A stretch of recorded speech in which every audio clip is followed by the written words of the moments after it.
The dust has barely settled on one of the most electric weekends in recent tennis history.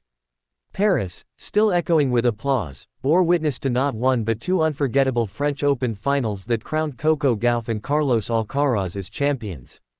A tournament that had promised intensity, heartbreak, and breakthrough moments delivered all three, and more. On Sunday, it was Carlos Alcaraz's day. The young Spaniard, already a Grand Slam winner, found himself facing the top-ranked player in the world, Jannik Sinner. For 2 sets, it looked like Sinner was destined for his first Roland Garros title.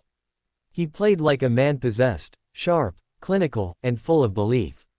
The Italian had control. He had momentum. He had 2 sets in the bag and was charging toward glory. But tennis, like life, is rarely that simple. Alcaraz refused to go quietly.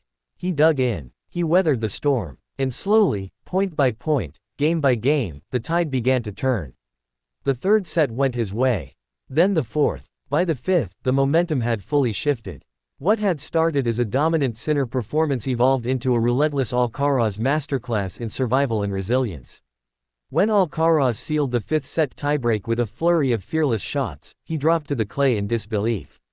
He had done the impossible, saved championship points, turned the tide, and conquered the world number 1 in the most grueling way imaginable. The Philippe Chatrier crowd erupted. This wasn't just a comeback. It was a coronation. But 24 hours earlier, the stage belonged to Coco Gauff. The young American, already a fan favorite, had shown nerves of steel against Aryna Sabalenka.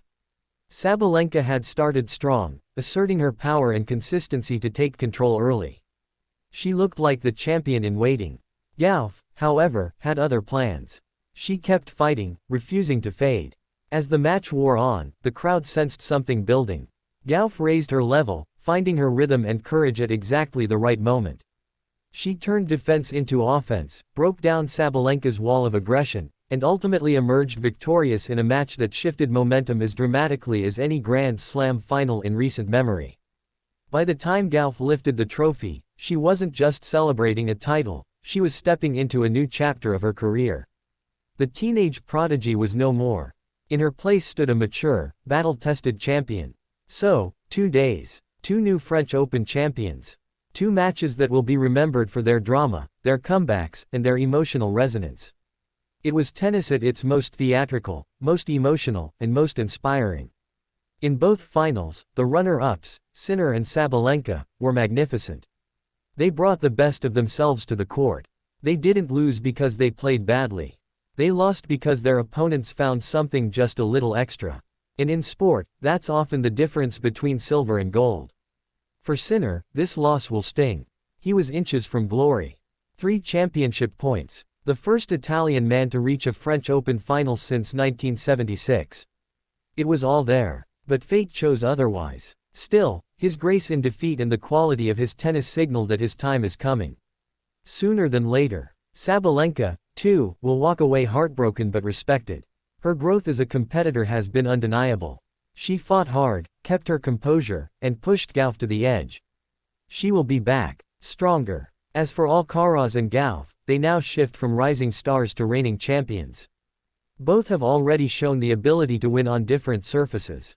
Both have become role models for a new generation. And both are still incredibly young, with the world at their feet. Now, as the clay settles and the players wipe the red dust from their shoes, attention turns to grass. The lawns of Queen's Club, Halle, and eventually Wimbledon await. The switch from clay to grass is one of tennis's most difficult transitions. But with momentum, confidence, and the glow of recent triumph, Gauff and Alcaraz head into the new season as the ones to beat. It's hard not to feel a sense of anticipation. If the clay season ended with fire, what will the grass bring?